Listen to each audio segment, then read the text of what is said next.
Hello everyone. I hope you're all doing well. Today we're going to start with our second lesson in Unit 2. Our objectives for this lesson are to identify Aksionov's attitude toward his wife and to explain why Aksionov was accused of killing a merchant. Our second unit is titled Ethical Concerns. What do we mean by ethical concerns? Ethical concerns relates to moral values or moral principles involving questions of right and wrong behavior. So, what does it mean to be morally right or wrong? Let's see the definition of morals. Morals are principles and values based on what a person or society believes are the right, proper, or acceptable ways of behaving when an individual is dealing with or capable of distinguishing between right and wrong.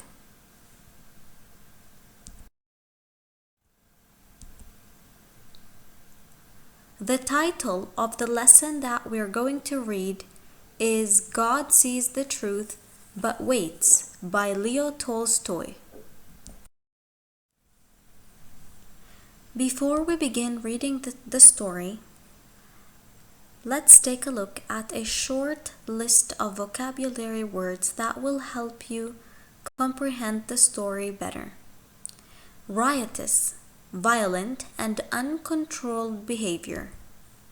Spree, a period of fun-filled activity. Fair, market. Samovar, a Russian large kettle. Troika, a Russian carriage drawn by 3 horses. Whence, from where. Once we start reading the story, you will notice that the story events go through different stages called plot. Let's review the elements of the plot in this plot diagram. The exposition is the beginning of the story where the characters and setting are introduced.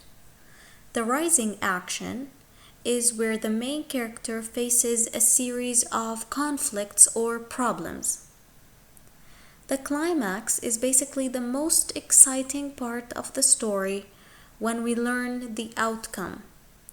This is when most of the tension takes place, and here also there is a turning point that will take place.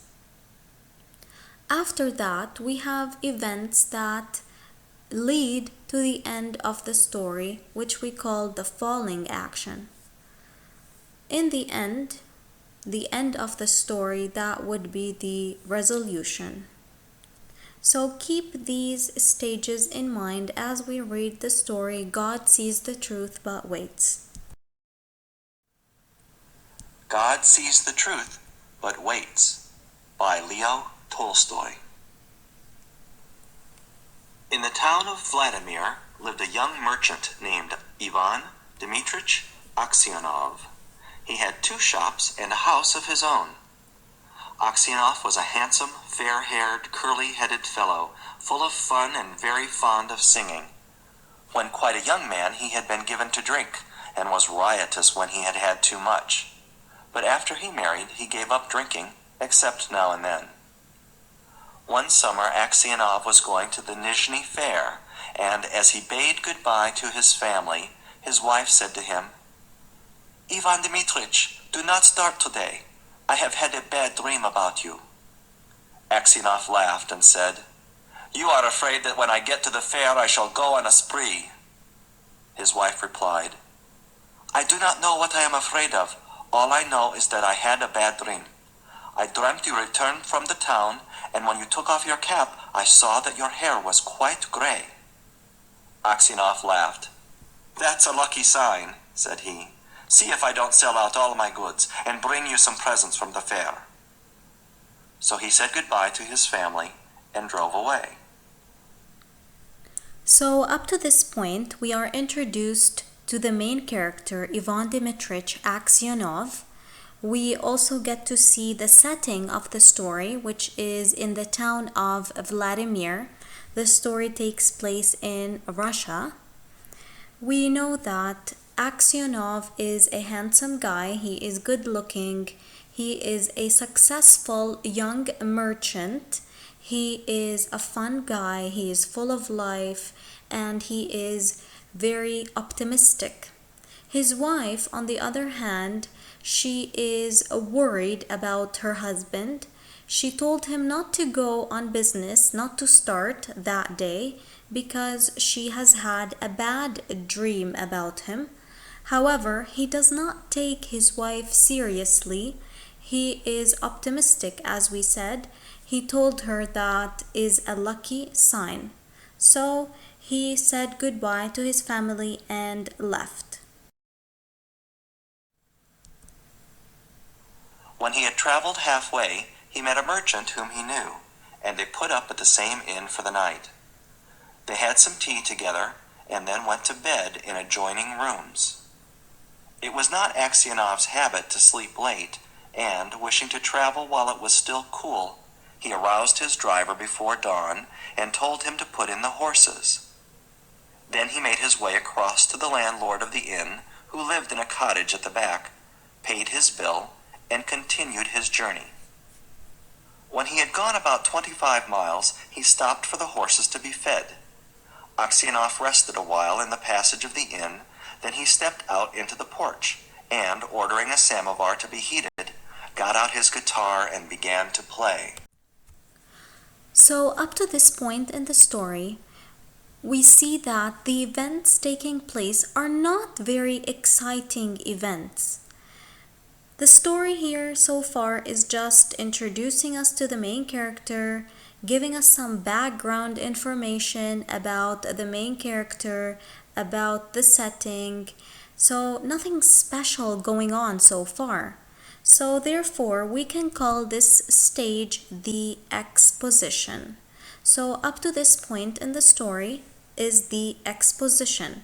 This is the beginning of the story where we are introduced to the main character, the setting, and just giving us background information to set the start or to basically prepare us for the exciting part of the story and the beginning of the rising action.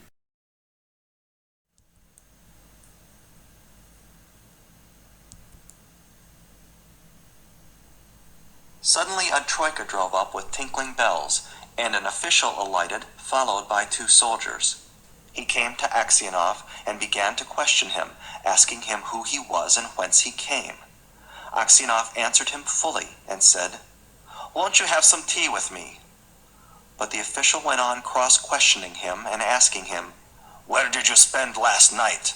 Were you alone or with a fellow merchant? Did you see the other merchant this morning? Why did you leave the inn before dawn?" Aksionov wondered why he was asked all these questions, but he described all that had happened and then added, "Why do you cross-question me as if I were a thief or a robber? I am traveling on business of my own, and there is no need to question me." Then the official, calling the soldiers, said, "I am the police officer of this district, and I question you because the merchant with whom you spent last night has been found with his throat cut. We must search your things." Okay, so notice how the events have changed. There's the beginning of a conflict going on right here. So Aksionov is facing a problem. He is being questioned by the police officer because they found the merchant whom he spent last night with was found with his throat cut, which means he was found dead. So what do you think is going to happen to Aksionov? Do you think that he killed him? We will continue reading to find out.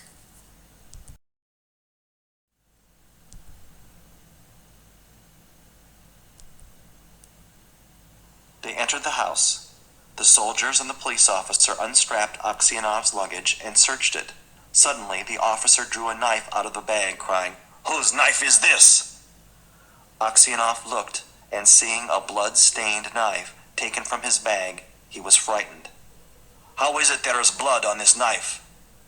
Aksionov tried to answer, but could hardly utter a word, and only stammered, "I don't know. Not mine."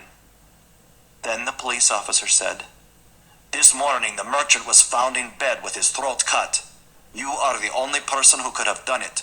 The house was locked from inside, and no one else was there. Here is this blood-stained knife in your bag, and your face and manner betray you. Tell me how you killed him and how much money you stole." Aksionov swore he had not done it, that he had not seen the merchant after they had had tea together, that he had no money except 8,000 rubles of his own, and that the knife was not his. But his voice was broken, his face pale, and he trembled with fear as though he were guilty. Okay, so what's going on now? Notice how the problem is getting bigger and bigger and more complicated. So this is the rising action. In the rising action, the events that take place start off a little complicated and they get more complicated as we read. So, do you think that Aksionov was really the one who killed the merchant? It seems that the police officers have proof that he was the killer. But do you think he really was the real killer? We have to continue reading to find out. Next time, not this time. Homework. Please answer the following questions in your own words. Use complete sentences. 1. How does Aksionov interpret his wife's dream? What can you infer about Aksionov's attitude toward his wife? And 2. Why is Aksionov accused of killing the merchant? Do you think he killed him? Justify your answer. So whether you say yes, you justify, and whether you say no, you also justify.